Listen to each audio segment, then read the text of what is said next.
Então, eu vou estar apresentando para vocês, né, a minha monografia, né, que é intitulada Análise de Resíduos Sólidos no Litoral de Campos dos Goytacazes.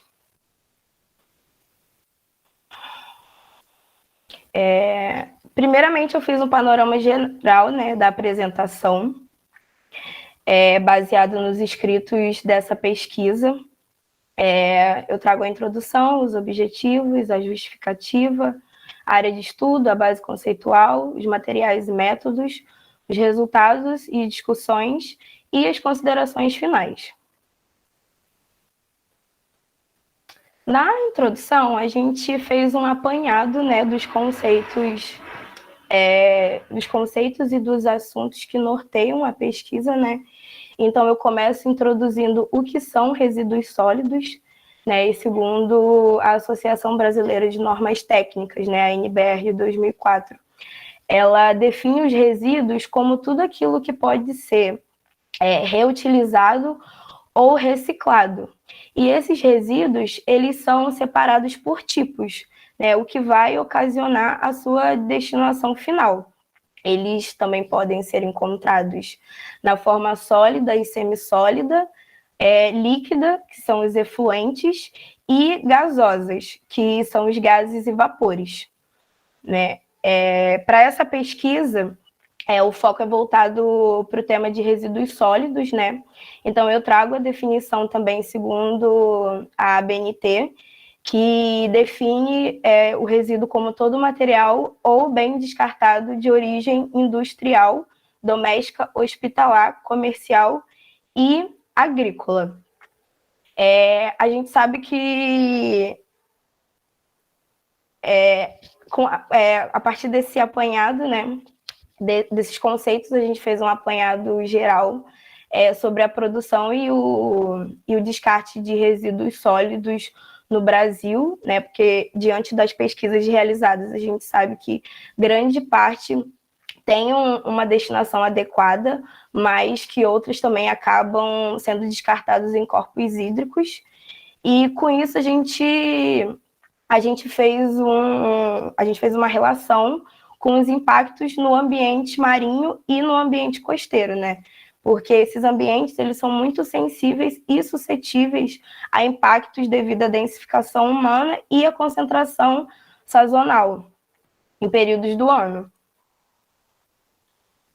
Partindo para os objetivos, o objetivo geral dessa pesquisa é avaliar a distribuição, a tipologia e a densidade de fragmentos, né, de resíduos sólidos, detritos de praia no trecho litorâneo do município de Campos dos Goytacazes. E os objetivos específicos foram: o primeiro foi coletar as amostras de detritos de praia ao longo dos 14 trechos da orla do município.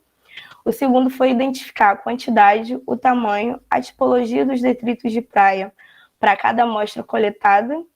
E, por último, verificar, a partir da distribuição dos resultados, as possíveis correlações dos detritos com os impactos ambientais. A justificativa desse trabalho, ela foi fundamentada, né, em 4 pontos. O primeiro é o ambiente marinho e costeiro, né, onde a gente destaca assuntos relacionados à introdução de resíduos ocasionados pela ação antrópica, né, que puxa para a consequência, que é a poluição desses ambientes. E aí a gente chega na problemática, que ao serem descartados e introduzidos no ambiente marinho, animais marinhos se tornam as principais vítimas, né? Não só animais como aves também, quando eles ingerem esses detritos e resíduos. E com base nesses 3 pontos, a gente traz um diálogo ambiental, né? Na perspectiva da geografia, né? Que é uma ciência interdisciplinar, né? Que dialoga com as ciências humanas, sociais e da natureza. Através desse diálogo, a gente traz a educação ambiental, né? Como um ponto focal voltado para a preservação do planeta, né? Ela se baseia no processo de mudança do comportamento da sociedade, né? Então, ela vai trazer soluções para tentar reduzir os impactos ambientais e globais relacionados a esse tema, porque a gente sabe que a poluição marinha, né, ela é um problema global.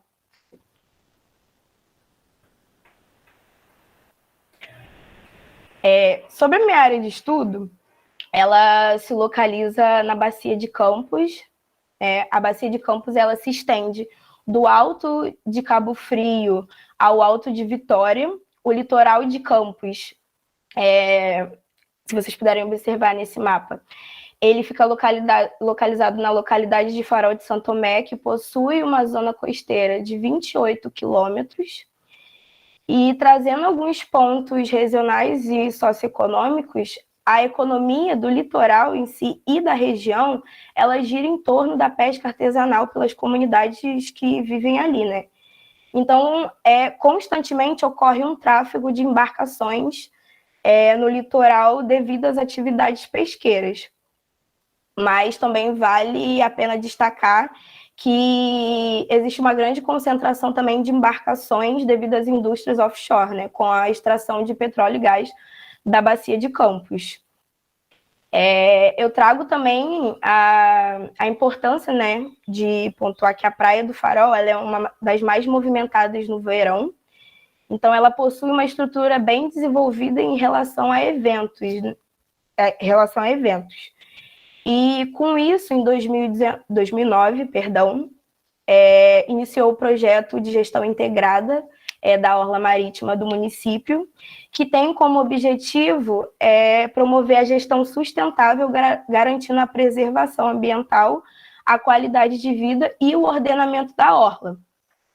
Então, a metodologia do PGI, ela subdivide a orla em 14 trechos, que nesse terceiro mapa em destaque a gente consegue ver os 14 trechos delimitados pelo PGI.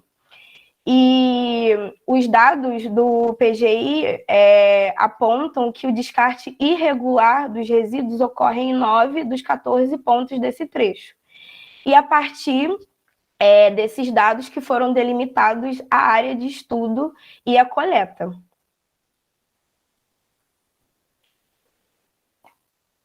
Sobre a minha base conceitual, ela foi dividida em 3 temáticas.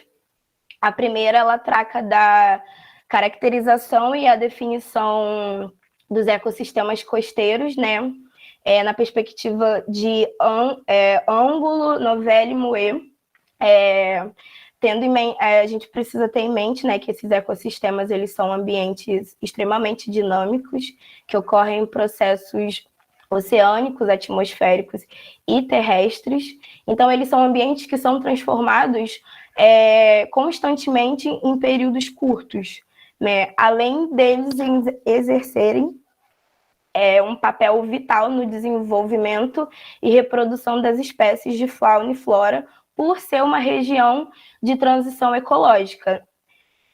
Vale a pena destacar também que esses ecossistemas eles são suscetíveis a sofrer intervenções como a poluição, né, e o descarte inadequado de resíduos por conta das atividades turísticas, além da expansão e especulação mobiliária. O segundo eixo, eu trago resíduos sólidos e poluição marinha, né?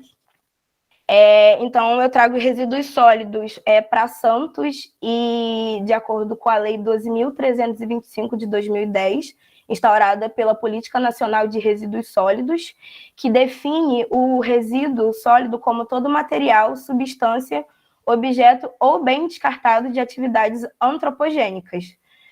E eu faço um diálogo com os autores Cower e Rogers e o Garrison, pontuando o lixo marinho e suas fontes, porque eles definem o lixo marinho como qualquer resíduo sólido de origem antropogênica que tenha sido introduzido no ambiente marinho de alguma maneira.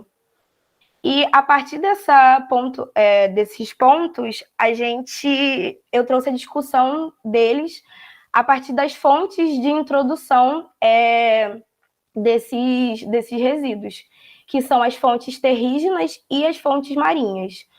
As fontes terrígenas, né, são os usuários de praia, a drenagem urbana, né, atividades agrícolas, o lançamento de esgotos. E as fontes marinhas seriam as embarcações diversas e as plataformas de óleo e gás que fazem descarte, que quando não fazem descarte adequado desses resíduos, né, contribuem para que eles cheguem no litoral ou no fundo do oceano. E como eu falei, da área de estudo, a gente tem um tráfego enorme de embarcações nessa região. Fazendo outro gancho, em relação à deposição desses resíduos, né, eu trouxe uma tabela de decomposição que apresenta alguns resíduos que geralmente são depositados na praia. Então, a gente tem aqui os materiais e o tempo de decomposição, o papel de 3 a 6 meses, o pano de 6 a 1 ano, o chiclete 5 anos, o filtro de cigarro mais de 5, a madeira pintada mais de 13, o nylon 20 anos, o metal mais de 100 anos, o alumínio mais de 200, o plástico mais de 400, o vidro mais de 1.000 e a borracha indeterminado. E diante dessa discussão, né, eu trago o terceiro eixo, que são os detritos de praia, que segundo o Panorama das Nações Unidas para o Meio Ambiente e para Vieira, eles são definidos como qualquer material sólido e pouco degradável que foi descartado ou abandonado no ambiente costeiro, né? Então, a gente sabe que o tempo de decomposição deles é muito grande. Então, a probabilidade deles continuarem no ambiente, né, é enorme. E eu trago também, fazendo um link nesse paralelo, a definição de microlixo, que segundo De Antônio, o microlixo ele é definido como qualquer resíduo menor que 5 milímetros de diâmetro, né? Então seria o microlixo, a gente entende microlixo e o microplástico também. Partindo para os materiais métodos, eles foram divididos em duas partes. A primeira foi a definição, né, da malha amostral, que obedeceu os 14 trechos do Plano de Gestão Integrada da Orla Marítima, né, como eu falei. E para a coleta das amostras, a gente utilizou esse metro quadrado de PVC, que vocês podem ver na foto ao lado. E para a coleta das amostras no campo, a gente optou por uma aleatoriedade, optando por não coletar em uma área com muito lixo. Então, em cada trecho da coleta, a gente lançou esse metro quadrado e fez uma coleta superficialmente dos resíduos presentes dentro dessa área. E, ao final, cada amostra foi armazenada num saco plástico e foi identificado. A segunda parte do Materiais e Métodos foi a análise das amostras realizadas no laboratório da UF. Para a análise, foram utilizados 2 manuais. O primeiro, que foram elaborados, né, pela Administração Oceânico-Atmosférica Nacional do Governo dos Estados Unidos. O primeiro, ele faz a identificação das classes e as tipologias dos detritos, né? E essas classes são 6, sendo o plástico, o metal, o vidro, a borracha, o madeira, o papel processado e o pano.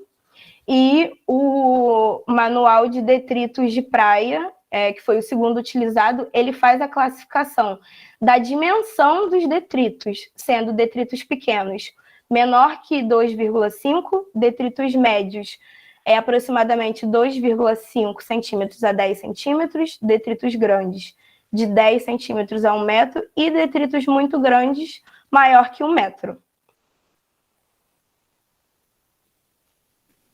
Finalizando a parte de materiais e métodos, eu resolvi trazer para vocês, para ver como que a análise foi feita, como cada análise foi feita.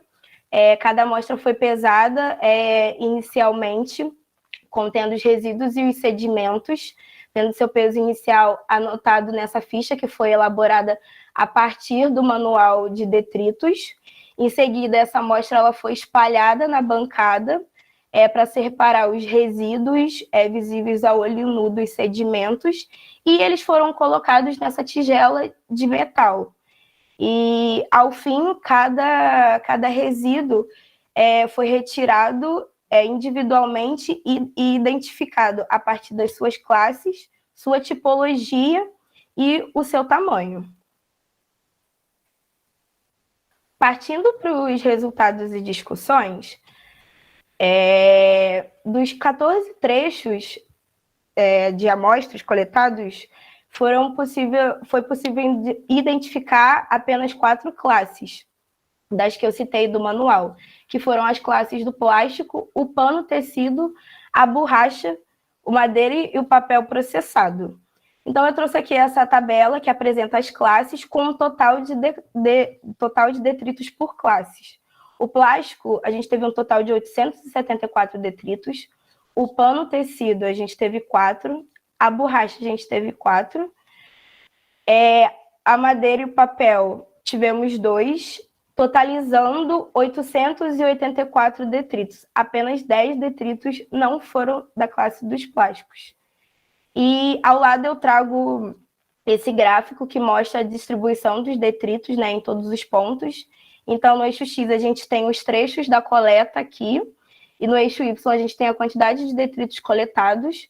A gente consegue perceber que os detritos plásticos, né, eles estão presentes em toda a coleta, sendo o outlier dessa coleta o ponto 11, com 281 detritos em uma área de 1 metro quadrado. Aqui, trazendo a questão dos objetivos propostos, eu trago a classificação novamente, a tipologia, a densidade, o tamanho e o percentual desses detritos coletados na praia de Farol de São Tomé. Então, a gente tem a classificação aqui do plástico, a borracha, madeira, papel processado, pano, tecido, e as tipologias que foram encontradas nessas amostras. Então, a gente tem um destaque aqui para o plástico rígido, com a sua quantidade de fragmentos de 294, em sua maioria, detritos pequenos, menor que 2,5 centímetros. Então, um percentual de 33,20%. Outro destaque que a gente deve dar aqui também para essa tabela são as cordas de plástico, que a quantidade de fragmentos foram 313, em sua maioria num tamanho médio, totalizando um percentual de 35,62%. A partir desses dois percentuais, né, que foram os maiores, a gente entende que as fontes desses detritos são de origem terrígena e origem marinha. No caso da origem marinha, seria pelas cordas de plástico, né, que são relacionadas às embarcações de pesca, como atua no município, da pesca artesanal, não só elas. E o plástico rígido e os outros tipos de plástico também, que merecem seu destaque, como o plástico espumado, o filme plástico, embalagens de comida, né, outros jarros e recipientes, garrafas e tampas, copos, canudos, produtos de higiene pessoal, balões, pallets, que são esferas plásticas utilizadas para matérias-primas, chinelos e fragmentos de borracha, material de construção e pedaços de corda, que também é vinculado às origens marinhas, mas em sua grande maioria, os detritos plásticos, eles são de origem terrígena, né? Que são normalmente resíduos que são utilizados nesse ambiente e descartados nesse ambiente. E eu trago aqui um percentual total dos detritos de praia coletados na praia de Farol, né? De 100% da coleta, 98,98% foram de detritos plásticos, seguindo com o pano e tecido com 0,45%, a borracha com 0,34%, E, por último, a madeira e o papel processado com 0,23%. Então, a alta porcentagem de plástico encontrada no ambiente, ela é um reflexo, né, da larga utilização desse material oriundo das atividades humanas, e principalmente por ser resistente, ele continua no ambiente. E aí é importante destacar o que eu trouxe na base conceitual, o tempo de decomposição desses detritos, né? Porque o plástico, ele leva mais de 400 anos para sua decomposição. E devido à exposição ao ambiente, esses detritos eles vão passar pelo processo de deteriorização, né? E isso é resultado a partir da predominância dos detritos, segundo o percentual apresentado na tabela anterior, que teve um alto índice de detritos plásticos, no caso plástico rígido, com 294 fragmentos do tamanho pequeno. Finalizando os resultados e as discussões, eu trago aqui o mapa de distribuição dos detritos de praia coletada no Farol de São Tomé, né? E dos 14 pontos, 4 pontos tiveram mais de uma classe, sendo o ponto 1 teve 94,9% de detritos plásticos, sendo 5,1% de pano e tecido, P3 foram 99,91% detritos plásticos, seguindo com 0,9% de borracha. O P4 95,5% de detritos plásticos, sendo 1,5% de madeira e papel processado e 3,0% de borracha. O P11 com 98,9% de detritos plásticos, seguindo da borracha com 0,7% e da madeira e o papel processado com 0,4%. E, por fim, os outros 10 pontos, que foram o ponto 2, o ponto 5, o ponto 6, o ponto 7, o ponto 8, o ponto 9, o ponto 10, o 12, o 13 e o 14, tiveram 100% de detritos plásticos. A contaminação dos ambientes costeiros por resíduos sólidos, né, nesse trabalho a gente consegue ver que foi especial os detritos plásticos, que é um fato desafiador e que existem, assim, esforços coletivos da sociedade e dos órgãos governamentais para uma reversão que esses resíduos vão causar nesses ambientes. E partindo para as minhas considerações finais, né, a partir dos resultados apresentados, é possível perceber que grande parte dos resíduos de praia coletados são de origem plástica. A gente vê isso no percentual de 98,98%. Vale considerar que esses detritos, né, como eu falei, eles são descartados a partir de atividades, né, fontes marinhas e terrígenas, mas em especial pelas terrígenas, de acordo com a quantidade de detritos plásticos que foram identificados. É importante pontuar também que esses detritos eles são influenciados pela hidrodinâmica oceânica, né? Como eu falei, os ambientes costeiros eles são muito dinâmicos e estão em processo de transformação o tempo inteiro. Então, eles acabam dissipando esses resíduos para praias adjacentes e até para o fundo do oceano. Então, o ambiente marinho ele é suscetível a uma acumulação de detritos, né, que chegam de diversas fontes e que não vai afetar somente o município, o estado ou o país, e sim o mundo inteiro, porque como eu já pontuei, o problema da poluição marinha e do lixo marinho é um problema global. E trazendo para uma perspectiva da nossa área de estudo, a gente traz consequências ambientais, estéticas e econômicas, porque vai haver uma redução no atrativo, né, que no caso é a praia. As questões econômicas vão ser voltadas para a limpeza recorrente desses ambientes pelo município. E outro ponto das consequências ambientais que vale a pena ser destacado é que o litoral de Farol, ele recebe, na época de desova, tartarugas.